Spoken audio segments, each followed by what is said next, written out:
ప్రత్యేక హోదా గురించి ఏనాడైనా కేంద్రాన్ని అడిగారా? నారా లోకేష్. ఎన్నికల ముందు 25 ఎంపీలు గెలిస్తే ఢిల్లీ మెడలు వంచి ప్రత్యేక హోదా తెస్తామని వైకాపా చెప్పిందని, ఆ దిశగా కృషి చేసిందా అని తెలుగుదేశం పార్టీ జాతీయ ప్రధాన కార్యదర్శి నారా లోకేష్ అడిగారు.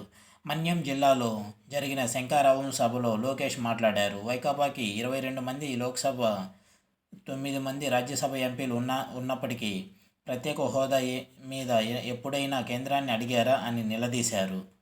లోకేష్ వైకాపా నాయకులు సామాజిక బస్సు యాత్ర చేస్తున్నారని, అసలు ఆ పార్టీలోనే సామాజిక అన్యాయం జరుగుతుందని విమర్శించారు.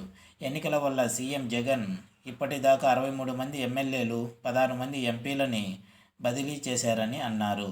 అయితే వాళ్ళల్లో 90% మంది బీసీ, ఎస్సీ నాయకులే ఉన్నారని లోకేష్ అన్నారు. ఇది వ్యూవర్స్, ఆంధ్రాలో జరుగుతున్న రాజకీయ పంచాయతీ టీడీపీ వైసీపీ మధ్యన.